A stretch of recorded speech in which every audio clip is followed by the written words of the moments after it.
Yeah, going into my third year, we are now transitioning from winning in 2025, won the state championship in the CAA. We won in 2024 as well, but we were 8-man then, and then we transitioned from 8-man to 11-man last year.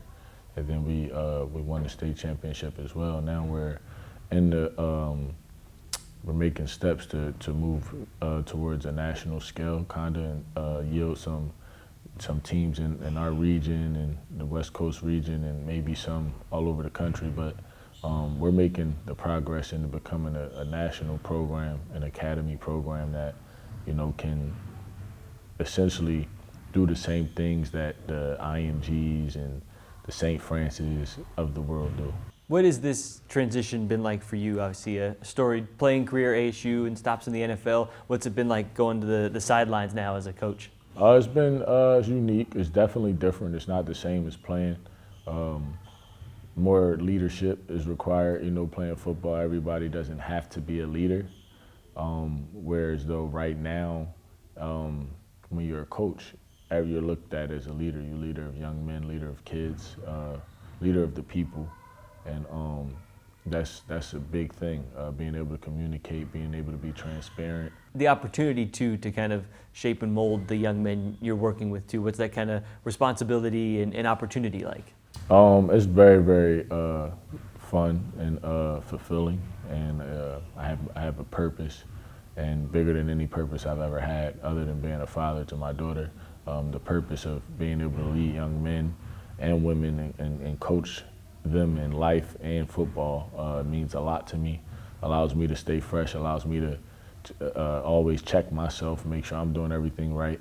Just keeps me on my toes, and I love it. The guy you're blocking's landmark is going to be 2 to 3 yards outside the hash.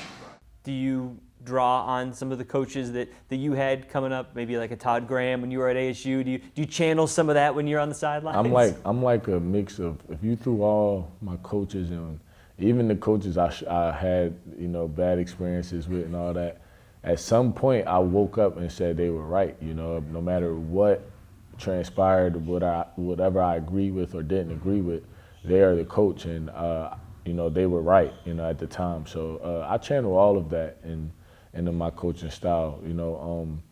Discipline, character, tough. Get that from Ty Graham. I get my sarcasm from Bill O'Brien, kinda. I get, it's a little bit of everything. He's just going to air it out deep downfield, and no white shirts around. Oh, Jaelen Strong! Caught for a touchdown!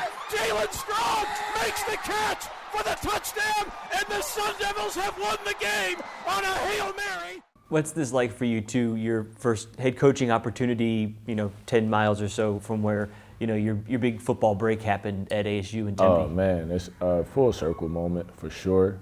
Being able to be in a city or in the town where I was able to make a household name for myself. To the end zone, hands of Velcro, touchdown. Jaelen is some strong. And then I'm teaching kids and talking to kids that have no idea what I've done. So it's a bit humbling, and also it's great. I get the organic reactions and feelings from the kids. They don't have any motive behind it, or anything. And I love it. They remind me that I'm getting old. It's calling you Unc and stuff yeah, like that? Unc, call me Unc, yo, what's up, Unc, and all that. I ignore it because I try not to find reality in it, but it's definitely around the corner for me. But I love everything I do, almost more than I did when I played. And that brotherhood that you formed with the guys we were talking before we started rolling, the Simones, Berkovicis, DJ Foster, and those guys still kind of around the program too, with yourself. What's that like to have that bond? I could call Berko, Jordan, DJ, Taylor, Jamil. I call those guys, and they'll all pick up the phone in a heartbeat. And that's the thing about it. Darby, Wadu, I talk to these guys often. Gary Chambers, Ellis Jefferson, Easy, Gump, Deshaun Hayes. Gump is out there on the field coaching, helping coach. Oh, okay. So he was with me at ASU too. So we all still connected. But that's what Todd Graham kind of instilled. When you win, you remember the guys you with when you win, because winning is rare in life. So you don't always win. But when you do win, you remember who you won with. Still in the back of your mind, you still have one more back shoulder fade in you from Taylor Kelly, you think?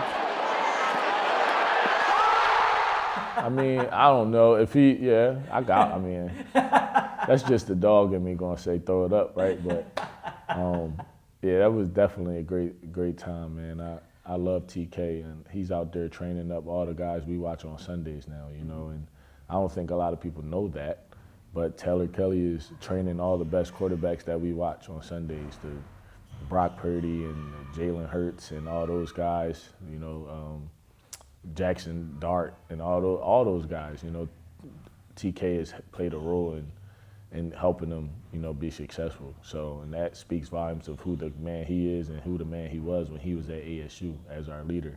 And last thing to kind of tie it into that, winning this ASU football program is on a winning trajectory again. For you to be around it again and around, you know, DJ's a part of the program right now again. What's this been like to see this program start to take off again? Oh, it's amazing. It's like that's what we need. You know, when you have a guy that comes home and is from home, he's going to do whatever he can to get the program where he wants it and where it should be. And Kenny is that. When you get people in the building that are home-based people, that are actually blood of Sun Devils, then this is what happens. And that's why it matters so much to Kenny now.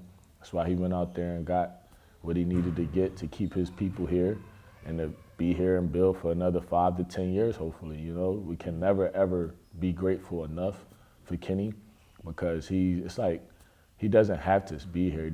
I think a lot of people misunderstand that about what he's done. He's already done enough that if he were to leave, we would say thank you. And he would be a legend here in Arizona State, you know? Mm-hmm. So it's like, I don't think people understand that. So people should be more grateful, more, you know, appreciative of him.